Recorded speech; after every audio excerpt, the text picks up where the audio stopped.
How y'all doing today? I'm going to talk a little bit about, I hadn't done one like this. I'm going to start doing some.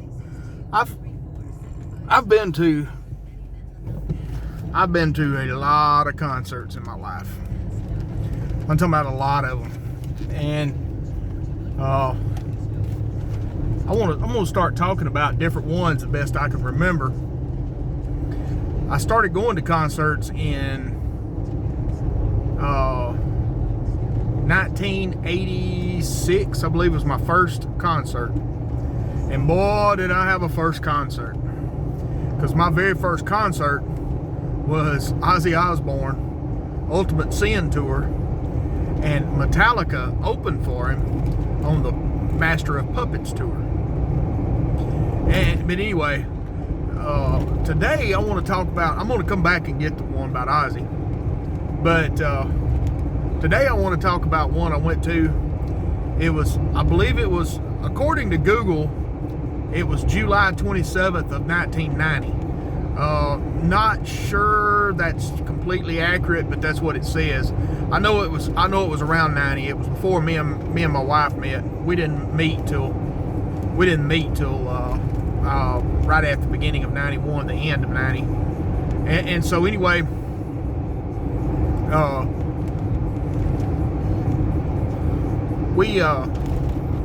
me and somebody, I can't remember who went with me. I don't remember. Being 1990, I'm not sure if it was a girlfriend I had at the time. I'm not sure. That's not really the point of the whole story, because I don't even remember who it was went with me. It may have been a guy that went with me. I can't remember for sure. The thing I do remember is that it was at the Mid-South Coliseum in Memphis, and a friend of mine, Billy Ray Sneed, he met us there. He didn't ride with us up there, and so I know why he didn't ride with us up there. I'm just not going to say why he didn't ride with us, but we met him at the concert. We had tickets sitting together, so he didn't ride with us. He met us there. So anyway, we went up there, and it was Motley Crue, the Dr.Feelgood tour, and they had Warrant opening for them. And I believe, in that time, back then, it was popular to have two opening acts. But I do not remember if there was an opening act other than Warrant. I don't remember who they were. I really don't. But Warrant opened for them. And I did see on Google that in that same tour, Skid Row Warrant opened for Motley Crue. But anyway, back to the concert. I hadn't been to just a ton of concerts at that time. I'd been to a few, and Warrant was playing. They had hits on the radio and stuff. They had some hits, and it was pretty good, and they were okay. I'm gonna be honest. I'm gonna be honest as I can be with it. They were okay. It was okay. They done okay. They done a pretty good show, best I can remember. Now, I do recognize that this has been 32 years ago. So, but now I did not drink. I didn't drink at concerts. Never drank at concerts because I wanted to remember the concert. I was paying the money to go, which wasn't near as much then as it is now. But anyway, Warrant was okay. I can just say that they were okay. Then Motley Crue comes out, and they're kicking. And this is when Tommy Lee had this special drum cage thing, and it was, if you remember the Dr. Feelgood videos and stuff, he had this special drum. He always had special drum kit, special drum something. And Mick Mars came out, and he had a steel guitar. He had a steel guitar out there that he come out there doing some playing on it, doing some soloing and stuff on it, and I was just like, I was sitting there going, what is he doing? You know, I mean, this is kind of goofy. What is he doing? Anyway, so I watched that. I don't know. I was just bored. And truthfully, I'm going to be honest. I was bored with the whole concert. I really was. I don't know if, well, yeah, I do know. I was bored with it. It was just okay. I didn't, but the saving grace, and I hate to admit this because he's such a leftist crazy nut, but Tommy Lee, now I'm not a drummer either, by no means at all, but Tommy Lee made the whole show for me. He did.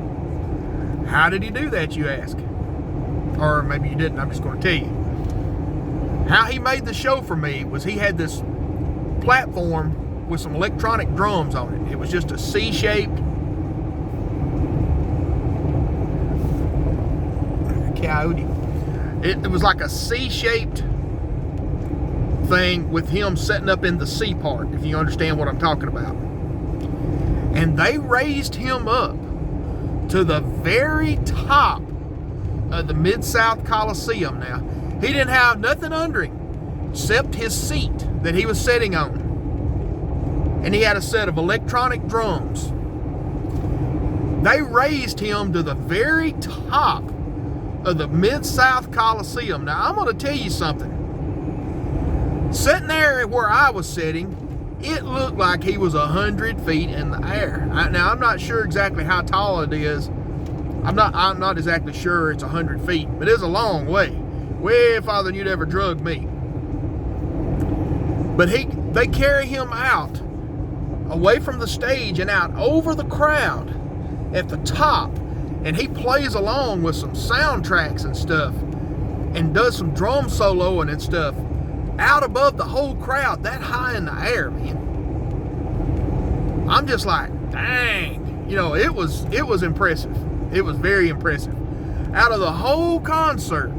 And like I said again, now I'm a guitar player, just a rhythm guitar. I'm not no lead player, none of that. Mostly a singer. I try to sing, you know. Anyway, another story. But what I'm saying is, I'm just a guitar player, and I was impressed by the drummer. I was not impressed by the guitar player at all. None of them. And man, I was just like, dang.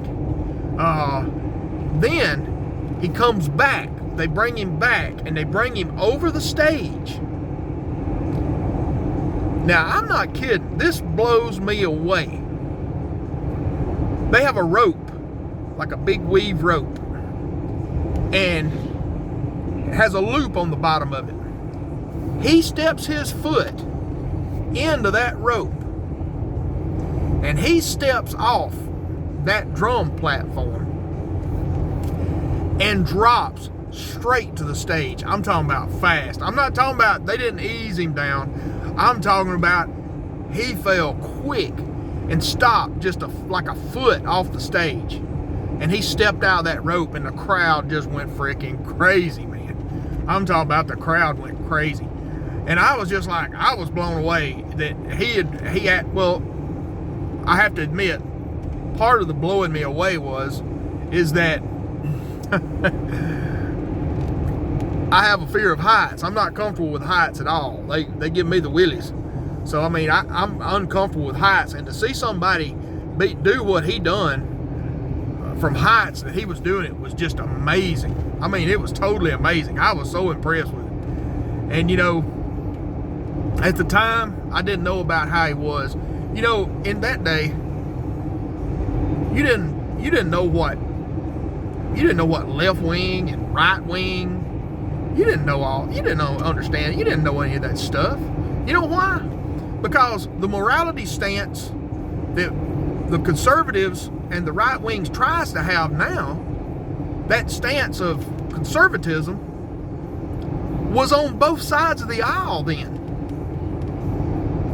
You know, we understood what was right and what was wrong, basically on both sides then. It was a given. Both sides understood. Now at some point, that went away.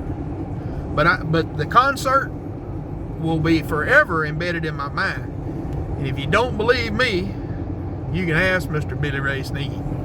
He was there. And whoever was with me, which I don't remember who it was, there's only just a few possibilities, and I cannot remember which one it was. But it was a boring and lackluster concert, and Tommy Lee pulled it out for me. I'm glad he didn't literally, but he pulled the concert out for me. He made it at least where it just wouldn't, it gave me something to talk about, because the rest of the show, Warrant and Motley Crue, they weren't that much to talk about. This is another segment from the Steering Wheel Commentator.